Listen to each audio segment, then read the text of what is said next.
Operation Sindoor పేరుతో జరిగిన ఆ మొత్తం ఘటన ఏదైతే ఉందో అందులో ప్రశంసలు విమర్శలు రెండు ఈక్వల్గా వినిపించాయి. మీరు ఆల్రెడీ పిఎస్సీ మెంబర్గా ఉన్నారు ఎక్స్టర్నల్ అఫైర్స్ కమిటీకి సంబంధించి. సో ప్రపంచవ్యాప్తంగా ఇప్పుడు భారతదేశాన్ని ఎలా చూస్తోంది అండ్ మోదీ తీసుకున్న నిర్ణయాలకు సంబంధించి అక్కడి నుంచి వస్తున్న రెస్పాన్స్ ఏంటి? మీరు చెప్పినట్టుగా పహల్గామ్లో జరిగినటువంటి సంఘటన ఆ రోజు స్వయంగా మాది పిఎస్సీ మీటింగ్, మా చైర్మన్ కేసీ వేణుగోపాల్ గారు, మేము అక్కడే ఉన్నాం శ్రీనగర్లో. మాకు వార్త 4 గంటలకు తెలిసింది. ఆశ్చర్యపోయాం.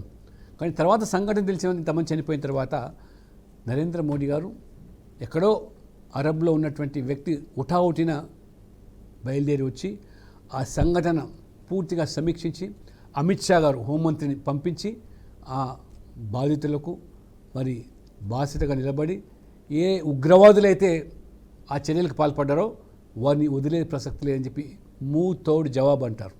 ఆ రకంగా వారు 15 రోజుల్లోనే ఏ రకంగా పాకిస్తాన్ మీద దాడి చేసి ఉగ్రవాద శిబిరాలను ధ్వంసం చేసి టార్గెటెడ్గా ప్రిసైజ్గా ఆత్మనిర్భర్ భారత్ అని చెప్పామో మనం స్వతహాగా తయారు చేసుకున్నటువంటి ఆ ఆయుధాల ద్వారా మిసైల్స్ ద్వారా ఏ రకంగా మొత్తం శిబిరాలను ధ్వంసం చేయలే కాకుండా 100 పైగా కరుడుగట్టిన ఉగ్రవాదులను ఆ రకంగా మరి చంపి మరి ఈ యొక్క ఆపరేషన్ సింధూర్ పేరు మీద, ఎందుకంటే ఏ మహిళల యొక్క సింధూరాన్ని తొలగించారో అదే పేరు మీద మహిళలకు పెద్దపీట వేసి ఎక్కడ కూడా సామాన్య పౌరుల మీద దాడి జరగకుండా, పాకిస్తాన్ మీద కూడా యుద్ధం ప్రకటించకుండా ఆ ఉగ్రవాదుల మీదనే, అంటే ప్రపంచం మొత్తం కూడా ఇవాళ ఏ రకంగా ఉగ్రవాదాన్ని సవాల్గా తీసుకొని ఇవాళ అందరూ కూడా అన్ని దేశాలు కూడా ఇవాళ ఉగ్రవాదంతో సతమతమవుతున్నారు.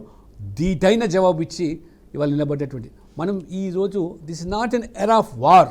ఇవాళ పీస్, ప్రాస్పరిటీ, డెవలప్మెంట్ కోసం ఆలోచన చేసేటువంటి ప్రస్తుత కాలంలో మోదీ గారు కూడా వెంటనే పాకిస్తాన్ కోరిన వెంటనే పాకిస్తాన్ దిగి వచ్చి ఆ దెబ్బకు దిమ్మ తిరిగిపోయి ఏ రకంగా వారు కాళ్ళ బేరానికి వస్తే అప్పుడు సీజ్ ఫైర్ చేశారు. కానీ దేశవ్యాప్తంగా ఎంతో కొంత పీఓకేని మరొకసారి భారత్లోకి కలిపే ప్రయత్నం జరుగుతోంది.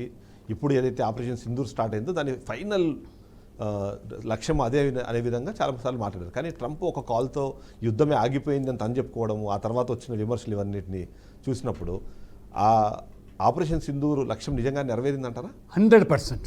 ఏ లక్ష్యం కోసమైతే సింధూర్ ఆపరేషన్ మనం చేపట్టాము అంటే ఉగ్రవాదులను హతం చేయాలి, ఉగ్రవాద శిబిరాలను ధ్వంసం చేయాలి, వాళ్ళ యొక్క ఎయిర్ బేస్ను ధ్వంసం చేశాము, వాళ్ళ యొక్క శిబిరాలను టార్గెటెడ్గా ఎక్కడ శిబిరాలు శిక్షణ జరుగుతుందో వాటి మీదనే ఏ సామాన్య పౌరుల మీద మళ్ళీ జరగకుండా వాళ్ళు ఎన్ని రకాల దాడులు చేసినా ఒక్కటి కూడా సఫలం కాకుండా మన క్షిపణులు ఇవాళ మన టెక్నాలజీ నిజంగా hats off to our army military ఏ రకంగా వారు ఈ యొక్క యుద్ధం కాకుండా ఉగ్రవాదాన్ని హతం చేయడానికి తీసుకున్న చర్యలు మొత్తం ప్రపంచం కొనియాడుతుంది. ఇవాళ ఉక్రెయిన్ రష్యా సాధిస్తున్నది ఏమిటి?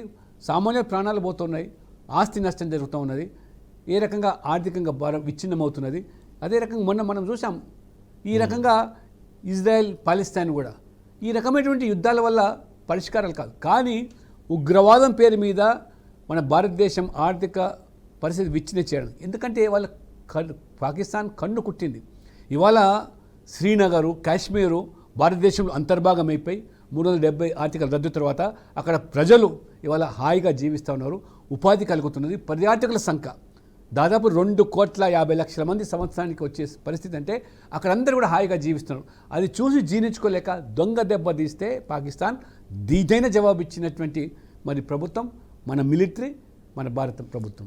మీరు రీసెంట్లీ ఫిజీ కూడా వెళ్ళొచ్చారు పార్లమెంట్ డెలిగేషన్ నుంచి. సో దాని అవుట్కమ్ ఏంటి? వెళ్ళొచ్చిన దానివల్ల మన భారతదేశానికి వచ్చిన లాభం ఏంటి?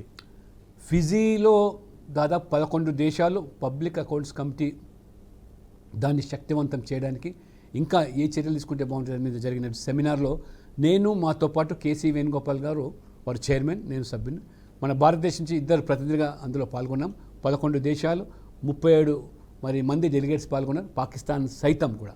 దాదాపు 3 రోజులు జరిగినటువంటి ఆ సెమినార్లో చాలా చక్కగా కేసీ వేణుగోపాల్ గారు కానీ నేను కానీ మేము పార్టీలు వేరైనా వారి ప్రతిపక్ష పార్టీకి సంబంధించిన వ్యక్తి చైర్మన్గా ఉండడం, నేను రూలింగ్ పార్టీగా ఉన్నటువంటి వ్యక్తిని సభ్యుడిగా ఉండడం ఆశ్చర్యపోయారు మిగతా దేశ ప్రజలు. ఇద్దరం కూడా ఒకే వాయిస్తో ఇవాళ పార్లమెంటులో అనేక విషయాల్లో మేము చర్చించుకుంటాం, విమర్శించుకుంటాం ఒకరి మీద, కానీ అక్కడికి వెళ్ళేసరికి భారత ప్రతినిధులుగా వి రిప్రజెంటెడ్ ఇండియా, భారత్ అండ్ మన ప్రజాస్వామికంగా ఏ రకంగా ఇక్కడ పాలన జరుగుతున్నది, పిఎస్సికి ఉన్నటువంటి అధికారాలు, పబ్లిక్ అకౌంట్స్ ఏ రకంగా ఈ వివిధ సంస్థలు చేసే ఖర్చులను ఏ రకంగా మేము కలిసి ఆ సంస్థల మీద మరి మేము పూర్తిగా విశదీకరిస్తాం అనే విషయాలు చెప్పడం వల్ల చాలామంది ఆశ్చర్యపోయారు. ఆ రకంగా అపోజిషన్ రూలింగ్ అయినా కానీ దేశం కోసం నిలబడేటువంటి వాళ్ళు మీరైనటువంటి భావన వాళ్ళలో కలిగింది. అది గొప్ప అనుభూతిగా ఇద్దరం కూడా మేము పొందాము అక్కడ. కానీ ఇంటర్నేషనల్ ఇంత అప్రిషియేషన్ దొరుకుతుంది, కానీ తెలంగాణ రాష్ట్రానికి వచ్చేటప్పటికి కేంద్ర ప్రభుత్వం మా వైపు సీతకన్ను చేస్తుంది, మా మీద సవితి ప్రేమ చూపిస్తుంది. అందువల్ల రాష్ట్రం ఏ స్థాయిలో అయితే అభివృద్ధి చెందాలో ఆ స్థాయిలో అభివృద్ధి చెందకపోవడానికి కారణం కేవలం కేంద్ర ప్రభుత్వ విధానం అన్నది రేవంత్ రెడ్డి చేస్తున్న ఆరోపణ. దానికి ఏం సమాధానం? వాళ్ళ ఆరోపణలు ఏమైనా పస ఉందనుకుంటారా మీరు? మొన్ననే ఎన్నికలు జరిగినాయి, పార్లమెంట్ ఎన్నికలు.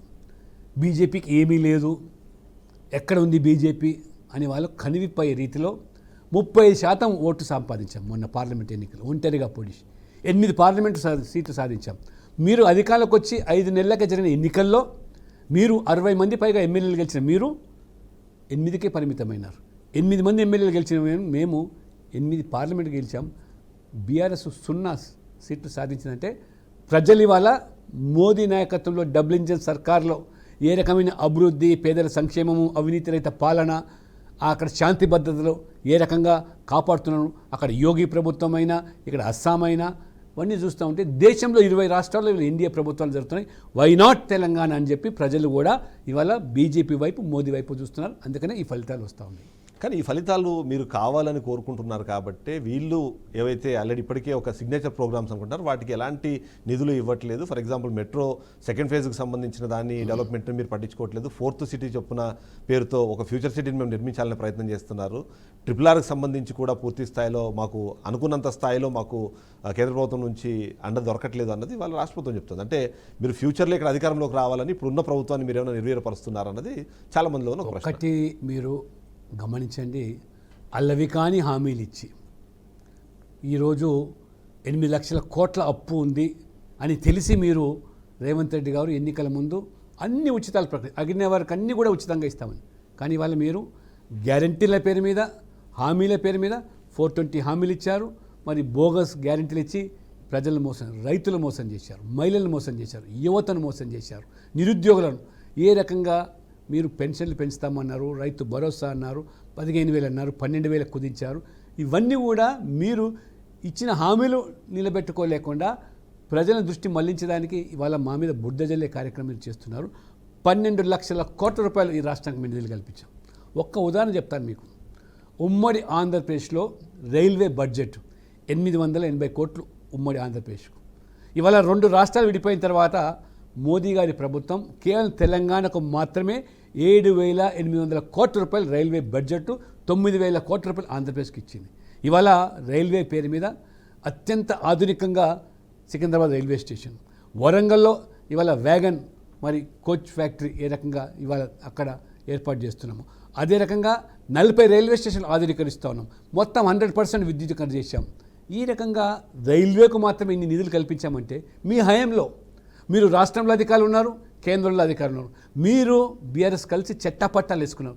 యూపీఏ ఇచ్చింది ఏమి నిధులు 880 కోట్లు మొత్తం ఆంధ్రప్రదేశ్కు. చివరికి నేను చెప్పబోతే ఆశ్చర్యం కలుగుతుంది. ఈ మెదక్ పార్లమెంట్ నుంచి ఇందిరాగాంధీ గెలిచి ప్రధానమంత్రి అయింది, కానీ ఒరగబెట్టింది ఏమిటి మెదక్ జిల్లాకు? కనీసం ఒక రైల్వే స్టేషన్ ఇవ్వలేకపోయారు మీరు. కానీ ఇదే మోదీ గారు ఇవాళ మా ప్రభుత్వం లేకపోయినా తెలంగాణ ప్రజల ప్రయోజనాల కోసం Medak railway station, Siddipet railway station, ఇవాళ కొమరవెల్లి రైల్వే స్టేషన్ 75 సంవత్సరాల స్వాతంత్ర దేశంలో ఆ ప్రజల కళ సాకారం చేసింది మోదీ గారు. ఏం చేసిరంటే ఇది ఒక మచ్చగా మనం చెప్తున్నాం. కాబట్టి ఇవాళ నేను చెప్పుకుంటూ పోతే ఈ రాష్ట్రంలో నేషనల్ హైవేస్ 1,10,000 కోట్ల రూపాయలు హైవేస్. అసలు తెలంగాణకు జాతీయ రహదారులే చాలా అరుదు.